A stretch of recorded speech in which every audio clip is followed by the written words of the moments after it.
to the Buckman Bridge Unitarian Universalist Church's weekly worship service. My name is Carole Hawkins, and my pronouns are she and her. During this time of social distancing, our church continues to meet with each other virtually. I think that says a lot about us. In a time of division, we choose community. In a time of struggle, we choose persistence. In a time of desperation, we choose hope.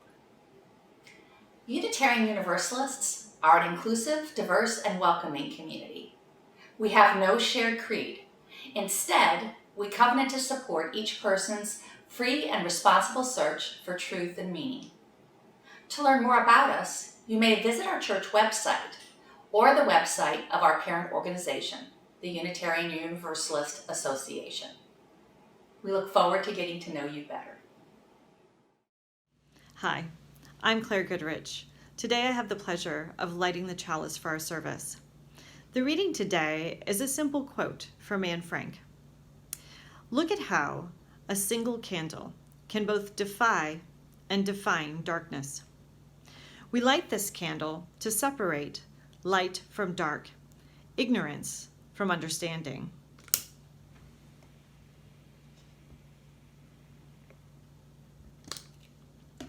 We remind ourselves that each brave act of love helps to dispel injustice. Good morning. I am Reverend Amy Moses Lagos, and it is my privilege to serve as the halftime minister at Buckman Bridge Unitarian Universalist Church. I use the pronouns she and her. Our opening words this morning are written by Libby Stoddard. We have come into this room of hope where our hearts and minds are open to the future. We have come into this room of justice where we set aside our fear to name freely every oppression. We have come into this room of love where we know that no lives are insignificant. We have come into this room of song where we unite our voices in the somber and the beautiful melodies of life. Come, let us worship together. And now we will hear from our Director of Lifespan Religious Education, Chris Jarman, with the Time for All Ages. Hello, friends. I am so glad to be with you today. Let's see what's in our Wonder Box. Do you have a guess? It's a picture. What is she doing? It looks like she's listening.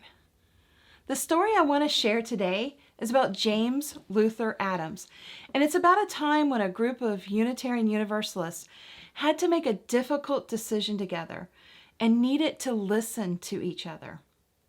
It's written by Jessica York. Unitarian Universalism is a living faith. We think that people should be free to believe what they must believe, the truth of their life experiences, instead of professing a belief in what we are told to believe. This is what we mean when we say ours is a creedless religion. Being a living faith means that any one of us can change what we believe if we experience a deeper truth that contradicts our previous beliefs. But in order to change, you have to be open to new thoughts, new ideas, and new experiences. You have to have your ears open to hear the experiences of the people with whom you are in community. There is a saying that people were created with 2 ears and 1 mouth because we should listen twice as much as we speak. When we come together in community, we have the opportunity to listen to each other and gain a perspective greater than what we would have alone. Sometimes we listen with our ears, but there is another way to listen. Can you think of how else we can listen to each other? Did you think of your heart? When you are part of a sacred, beloved community, you listen not only with your ears, but also with your heart. A listening heart has the power to help us be better people. In 1948, most congregations and houses of worship in the United States were segregated. That means separated by the color of their members' skin. Some were segregated by law, others by custom, or by lack of actively trying to welcome and include all people. The First Unitarian Society of Chicago was one of these congregations. And although their church was located in a neighborhood with many African Americans, only whites could join, according to the written bylaws or rules of the church and according to their custom. Can you imagine that? The day came that many members began to believe they needed to take action against racism if they wanted to live their values and principles out loud. The minister, the Reverend Leslie Pennington, was ready for this day and was ready to take action. So was James Luther Adams. James Luther Adams was a famous liberal theologian and social ethicist, a person who studies religion, beliefs, and values. Dr. Adams taught at the Meadville Lombard Theological School. It was right across the street from the First Unitarian Society of Chicago. And he was a member of the congregation's board of directors, a leader in the congregation. Along with some others, Reverend Pennington and James Luther Adams proposed a change in the church's bylaws to desegregate the church and welcome people whatever the color of their skin. They wanted to include, not exclude. They saw this as a way to put their love into action. When the congregation's board of directors considered the desegregation proposal, most of them supported it. However, one member of the board objected. "Your new program is making desegregation into a creed," he said. "You are asking everyone in our church to say they believe desegregating or inviting, even recruiting people of color to attend church here is a good way to tackle racism. What if some members don't believe this?" Desegregation was a very controversial topic. In 1948, anything about skin color and racism was controversial. Some people, even some who supported African Americans in demanding their civil liberties, believed in separate but equal policies, which kept people apart based on their skin color. Respectful debate followed at the First Unitarian Society of Chicago. Both sides felt in their hearts that their belief was right. Perhaps they were so busy trying to be heard that they forgot to listen. That sometimes people are so busy thinking of what they're going to say, they can't listen. And so they kept on talking. The debate went on in the board of directors meeting until the early hours of the morning. Everyone was exhausted and frustrated. Finally, James Luther Adams remembered that we should be listening twice as much as talking. He asked the person who had voiced the strongest objection, "What do you say is the purpose of this church?" Suddenly, everyone was listening. Everyone wanted to hear the answer to this crucial question. Probably the person who objected was listening especially hard with his own heart, as well as to the words he had heard from others through the long discussion and through the long night. The board member who opposed opening the church to people of color finally replied, "Okay, James. The purpose of this church is to get a hold of people like me and change them." The First Unitarian Society of Chicago successfully desegregated. There are things that you know and there are things that I know. But when we're together and listening to each other with ears and hearts, we know so much more. Have you ever had a time when someone couldn't listen to you because they were too busy talking? Or have you ever spoken so much that you couldn't hear what the other was saying?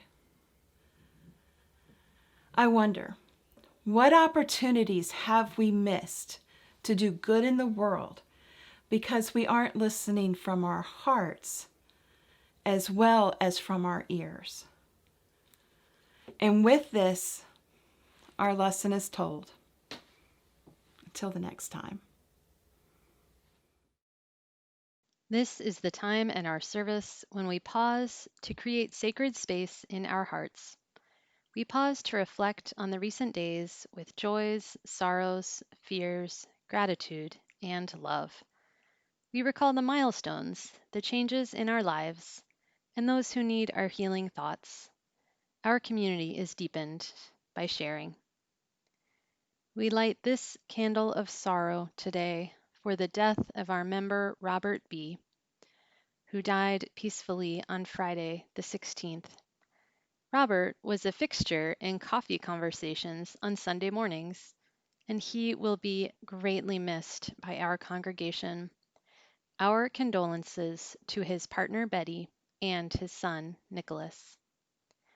We light a candle of joy this morning in celebration of Lily S., who celebrates her 16th birthday on the 28th. We light a candle of joy this morning for my son, Carlos, who turns 7 on October 29th. Birthday flames are also ignited with best wishes for Michelle D. and also to Jackie H., who both share a birthday celebration on October 31st.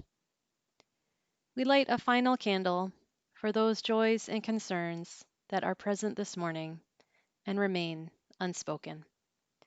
For the joys shared, we join you in celebration. For the sorrows and concerns spoken here, may you feel our sympathy and compassion. For all that remains unspoken, both joy and sorrow, may the caring of our community offer you both kindness and hope.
This church exists because of the generosity of members and friends like you.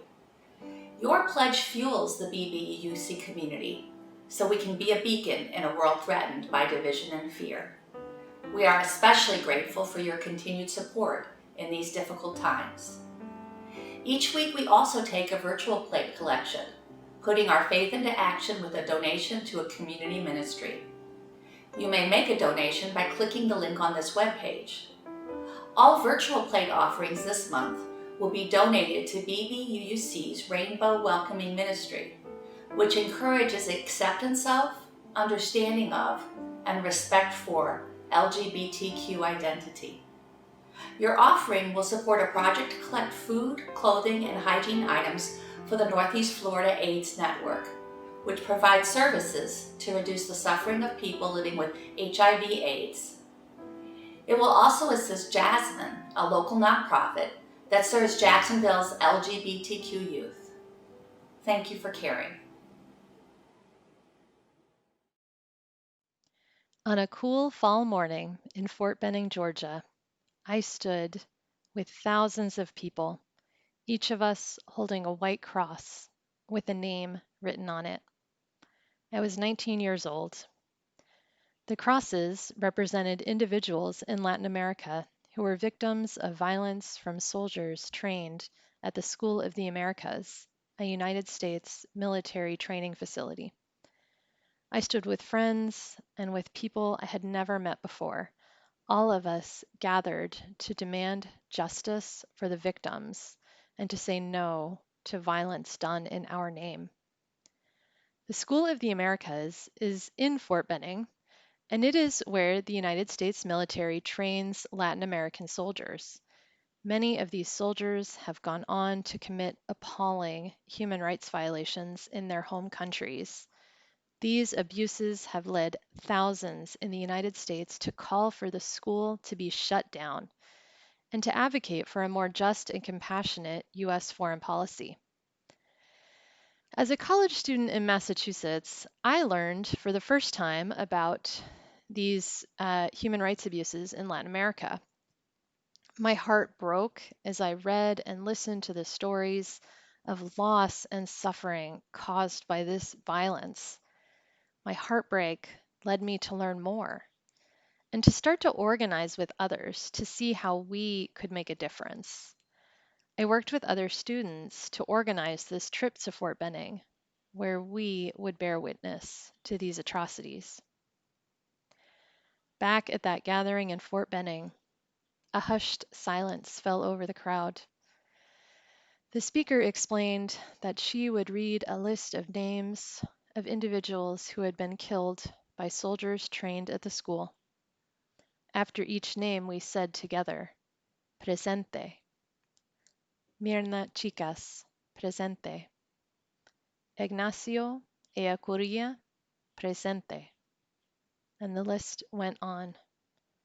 We called the presence of these souls into our gathering to honor their memory as we said no to violence. As I held my cross, repeated the names of the dead, and looked out over the people gathered to protest injustice, I felt an overwhelming sense of awe and love. I felt like I was a part of something larger than myself, something beyond naming, a holy mystery that held us in that moment as we witnessed for our beliefs.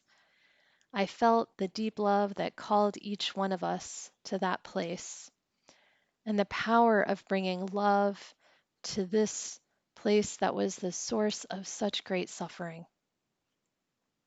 In that moment, I experienced for myself the power of social justice work that is grounded in a spiritual tradition.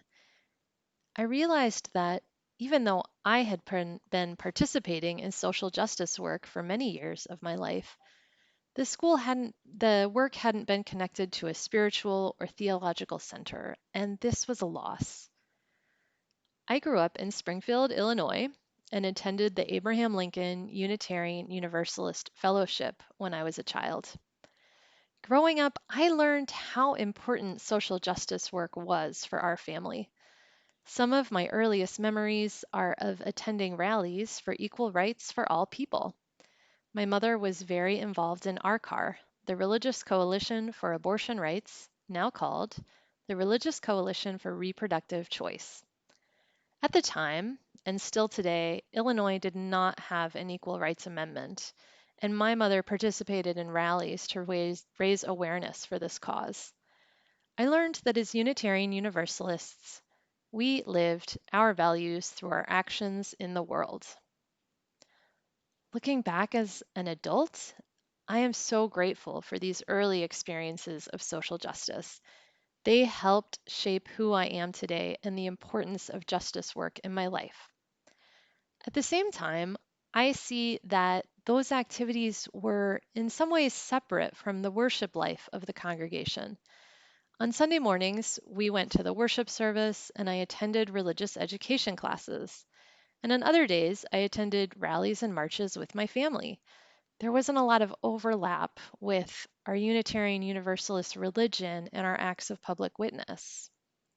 I had little sense that the political work was connected to theology or to the very long history of Unitarian Universalist people and communities who have put their values into action for many, many years. It was that sense of longing for a spiritual grounding in my activism that eventually led to my enrollment at Starr King School for the Ministry.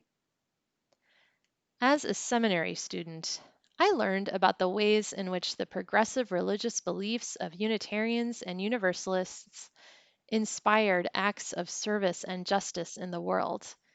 The early Universalists understood God as love, and they worked to create heaven here on earth by putting their love into action.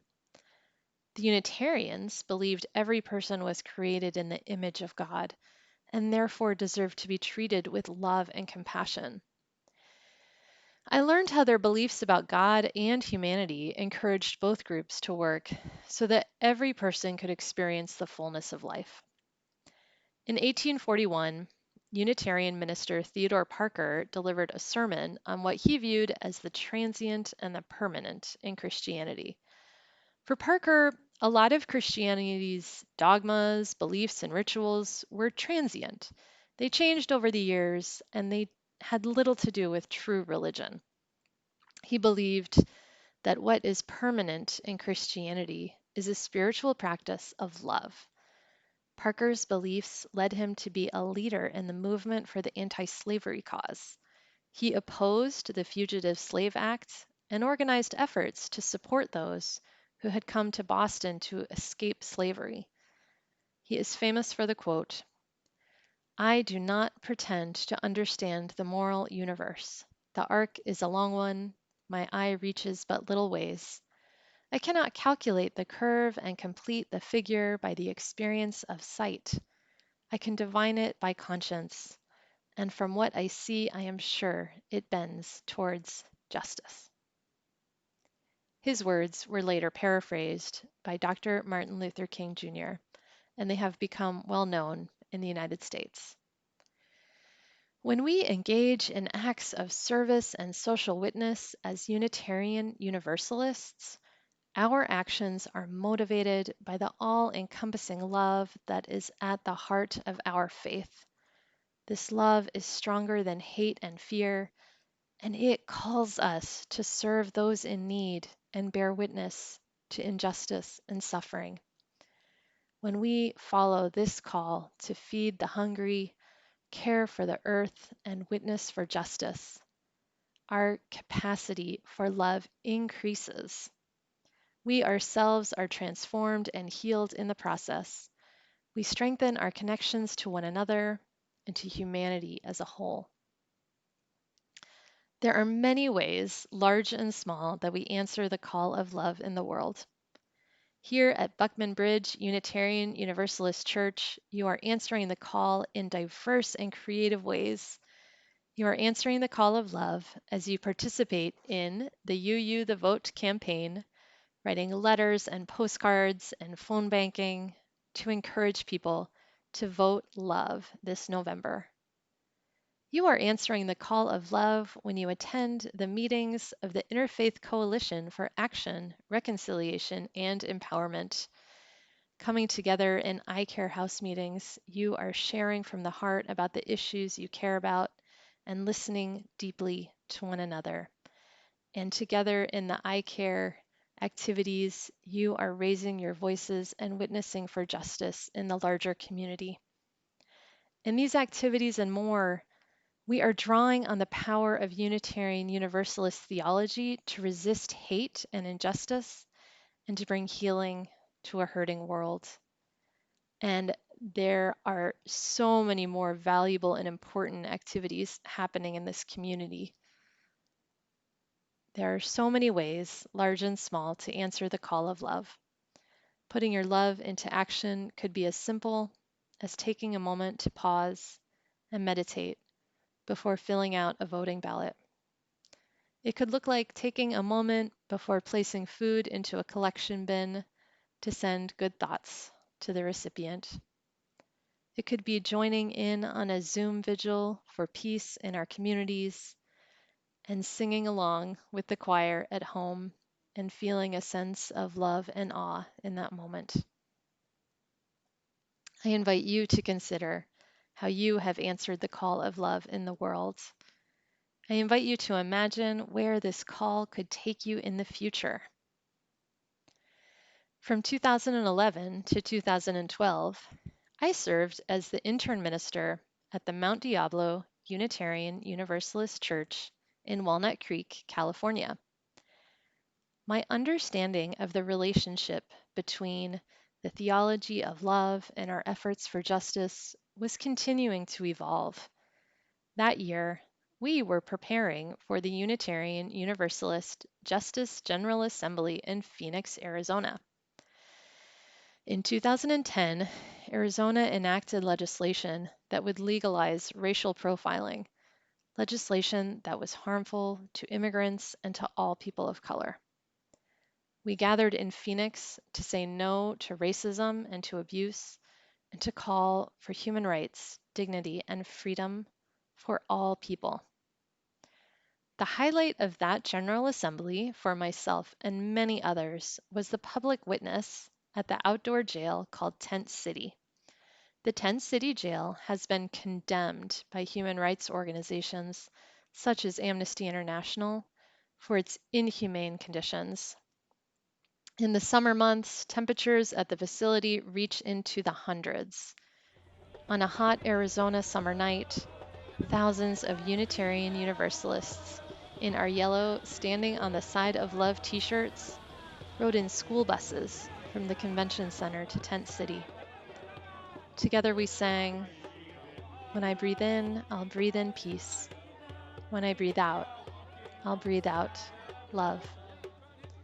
We brought our message of peace and love to the inmates of Tent City and to the law enforcement officials there as well.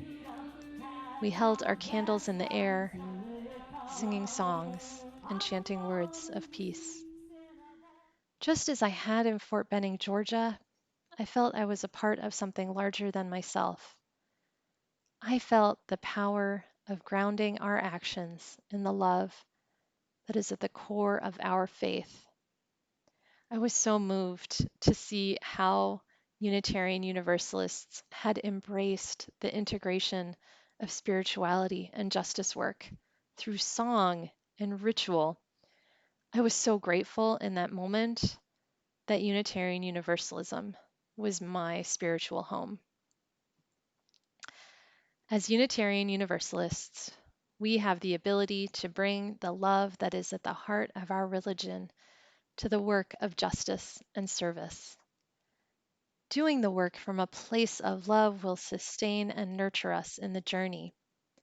May this all-encompassing love call us to serve those in need and bear witness to injustice in the world. May it move us to feed the hungry and shelter those in need. Let us answer love's call to help bring wholeness and healing to the broken and hurting parts of our world. May this holy love strengthen our connections to one another and to the sacred interdependent web of life. Let us be open to allowing love to transform our hearts, and let us in turn transform the world. May it be so. Amen.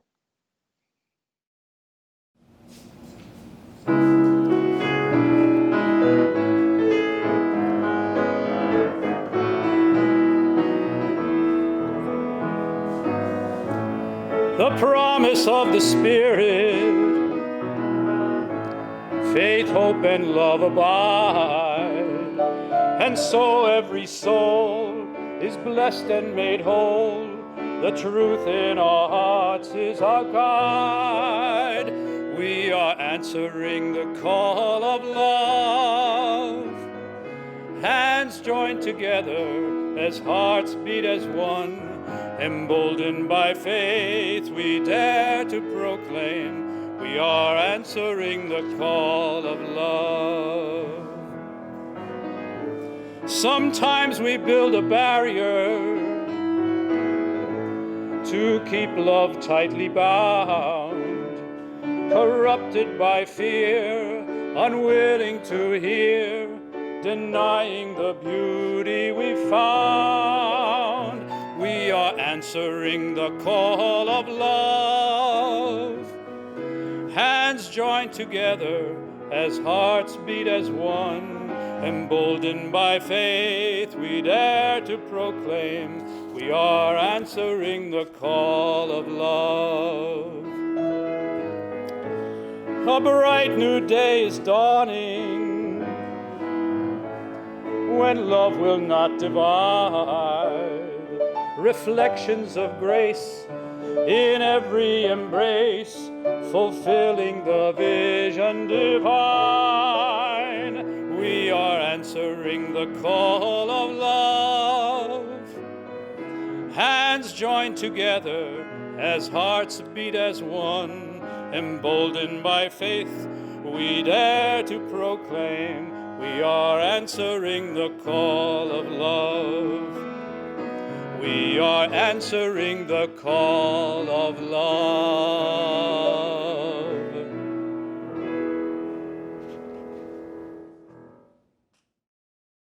Our closing words today are written by Martha Kirby Capel. Our time together is finished, but our work is not yet done.